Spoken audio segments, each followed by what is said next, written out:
Middlemarch. Book 5, The Dead Hand. Chapter 46. Pues no podemos haber aquello que queramos, queramos aquello que podremos. Since we cannot get what we like, let us like what we can get. Spanish proverb. While Lydgate, safely married and with the hospital under his command, felt himself struggling for medical reform against Middlemarch, Middlemarch was becoming more and more conscious of the national struggle for another kind of reform. By the time that Lord John Russell's measure was being debated in the House of Commons, there was a new political animation in Middlemarch, and a new definition of parties which might show a decided change of balance if a new election came. And there were some who already predicted this event, declaring that a reform bill would never be carried by the actual Parliament. This was what Will Ladislaw dwelt on to Mr. Brooke as a reason for congratulation that he had not yet tried his strength at the hustings. Things will grow and ripen as if it were a comet year, said Will. The public temper will soon get to a cometary heat, now the question of reform has set in. There is likely to be another election before long, and by that time Middlemarch will have got more ideas into its head. What we have to work at now is the pioneer and political meetings. Quite right, Ladislaw, we shall make a new thing of opinion here, said Mr. Brooke. Only I want to keep myself independent about reform, you know, I don't want to go too far. I want to take up Wilberforce's and Romilly's line, you know, and work at Negro emancipation, criminal law, that kind of thing. But of course I should support Gray. If you go in for the principle of reform, you must be prepared to take what the situation offers, said Will. If everybody pulled for his own bit against everybody else, the whole question would go to tatters. Yes, I agree with you, I quite take that point of view. I should put it in that light. I should support Gray, you know. But I don't want to change the balance of the Constitution, and I don't think Gray would. But that is what the country wants, said Will. Else there would be no meaning in political unions or any other movement that knows what it's about. It wants to have a House of Commons which is not weighted with nominees of the landed class, but with representatives of the other interests.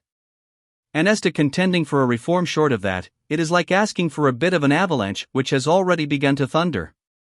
That is fine, Ladislaw, that is the way to put it. Write that down, now.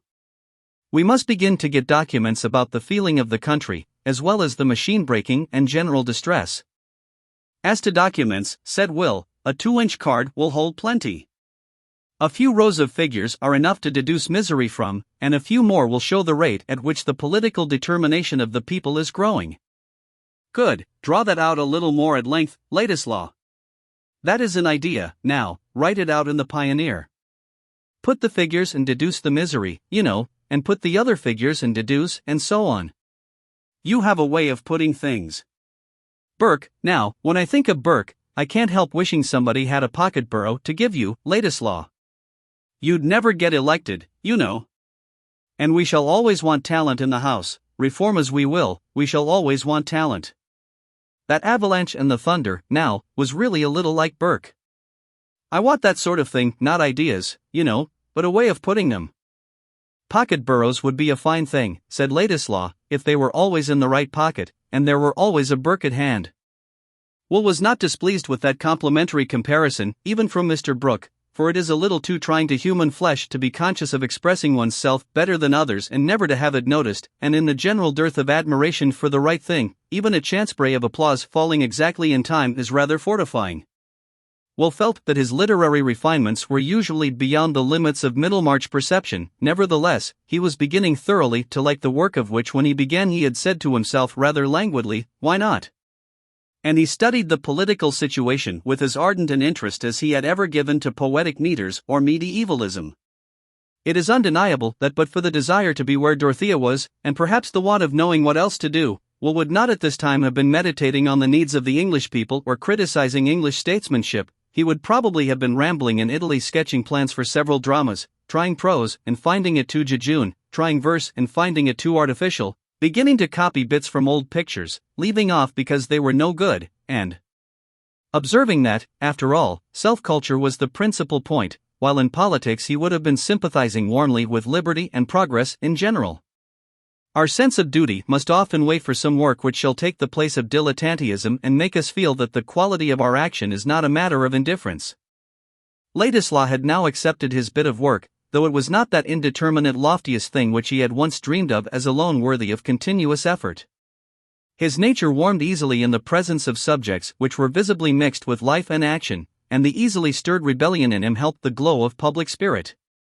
In spite of Mr. Casaubon and the banishment from Lowick, he was rather happy, getting a great deal of fresh knowledge in a vivid way and for practical purposes, and making the Pioneer celebrated as far as Brassing. Never mind the smallness of the area, the writing was not worse than much that reaches the four corners of the earth.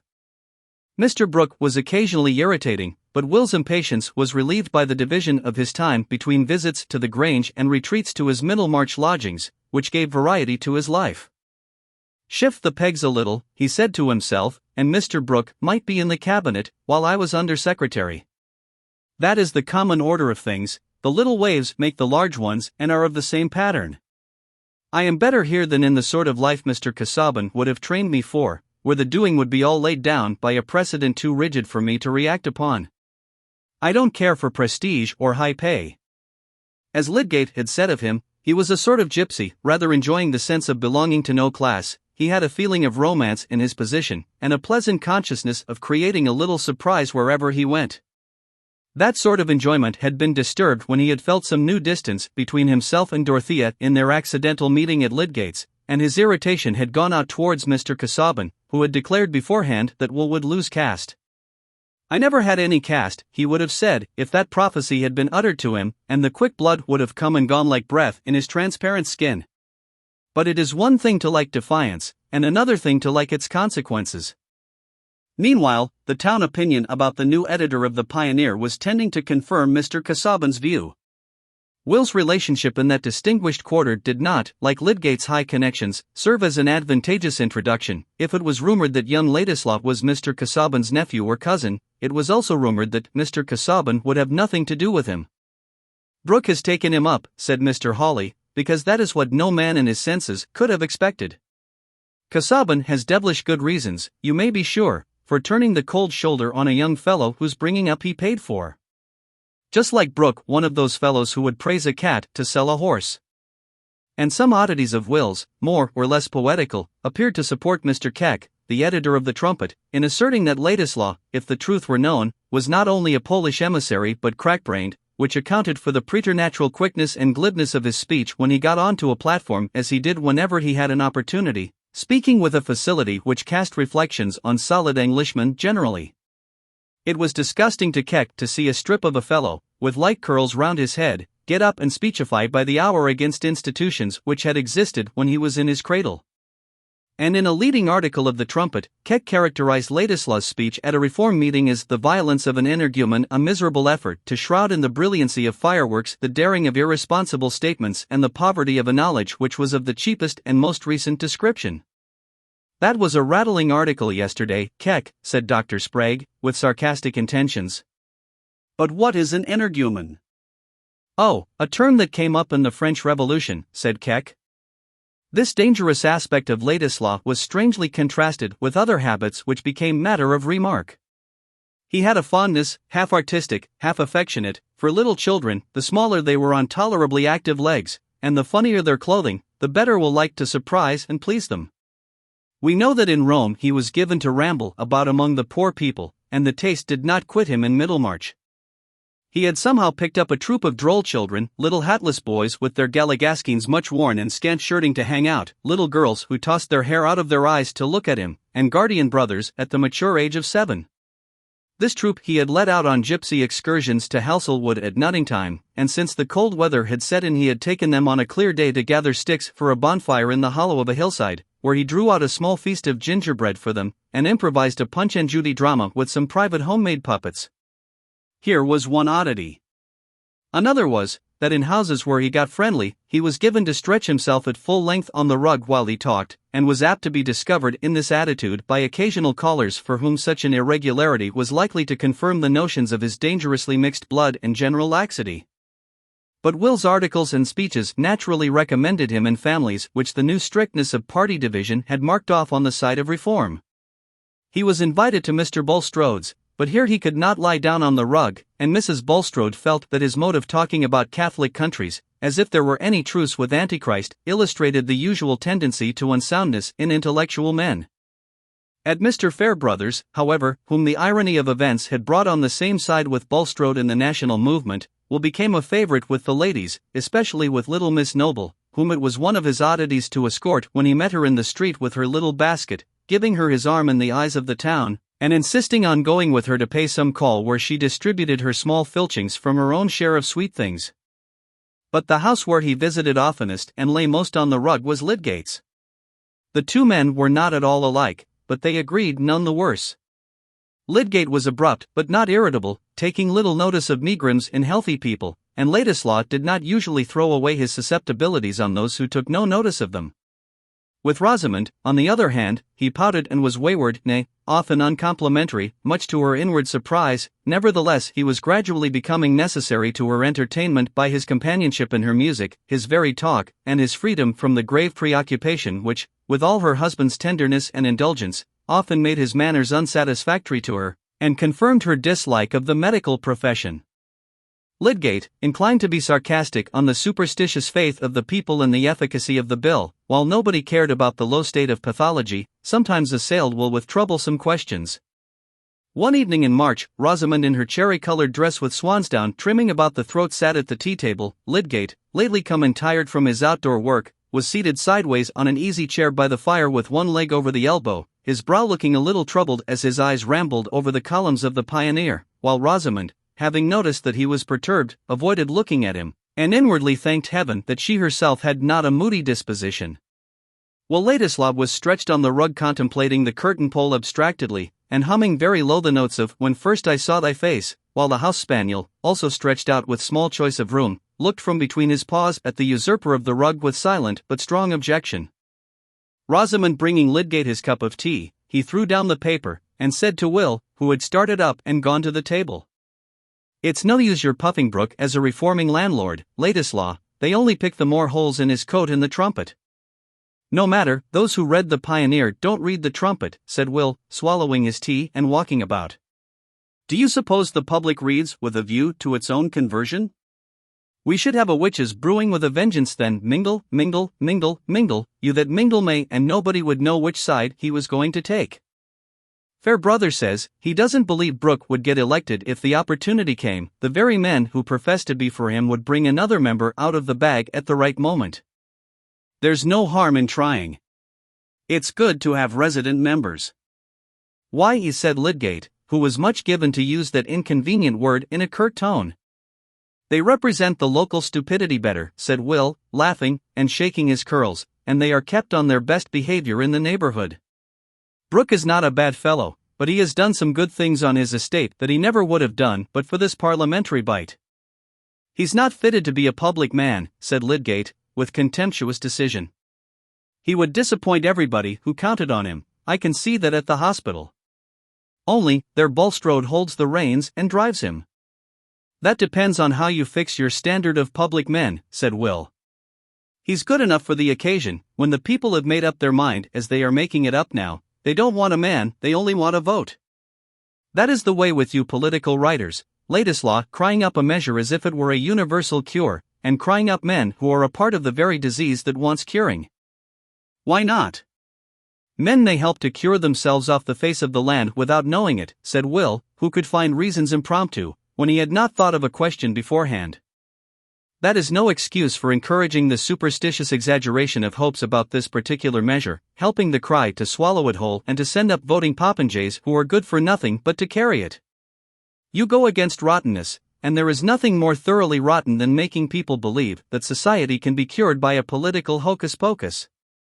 "That's very fine, my dear fellow.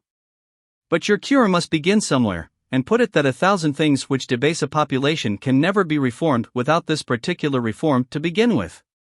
Look what Stanley said the other day, that the House had been tinkering long enough at small questions of bribery, inquiring whether this or that voter has had a guinea when everybody knows that the seats have been sold wholesale. Wait for wisdom and conscience in public agents, fiddlestick. The only conscience we can trust to is the massive sense of wrong in a class, and the best wisdom that will work is the wisdom of balancing claims. That's my text. Which side is injured?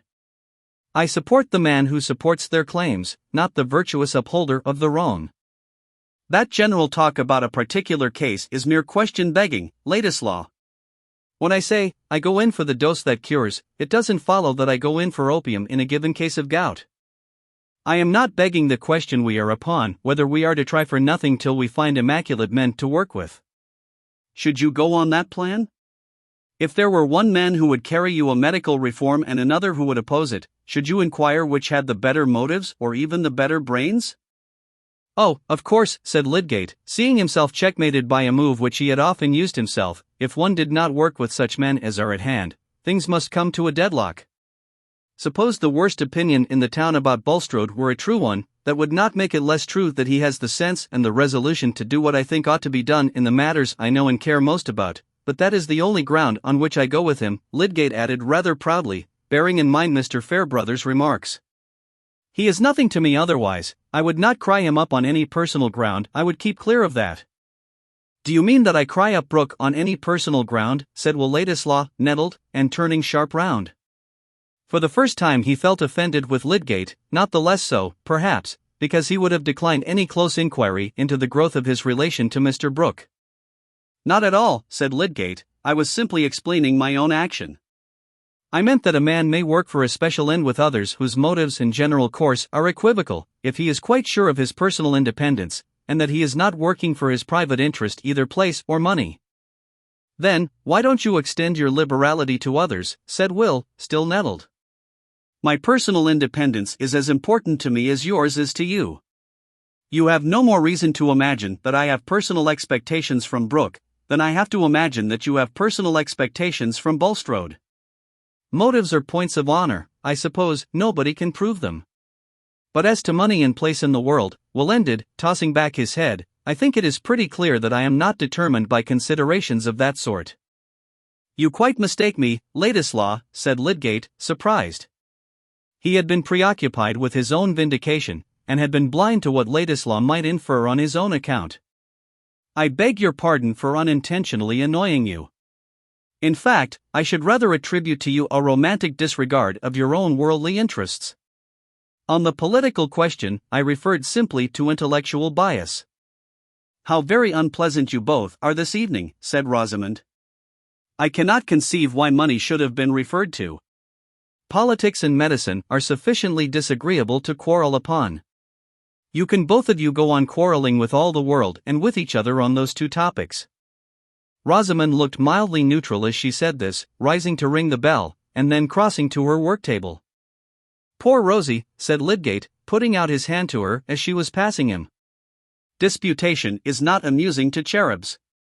Have some music. Ask Ladislaw to sing with you. When Will was gone, Rosamond said to her husband, What put you out of temper this evening, Tertius? Me? It was Ladislaw who was out of temper. He is like a bit of tinder. But I mean, before that. Something had vexed you before you came in, you looked cross. And that made you begin to dispute with Mr. Ladislaw. You hurt me very much when you look so, Tertius. Do I? Then I am a brute, said Lydgate, caressing her penitently. What vexed you? Oh, outdoor things, business. It was really a letter insisting on the payment of a bill for furniture. But Rosamond was expecting to have a baby, and Lydgate wished to save her from any perturbation.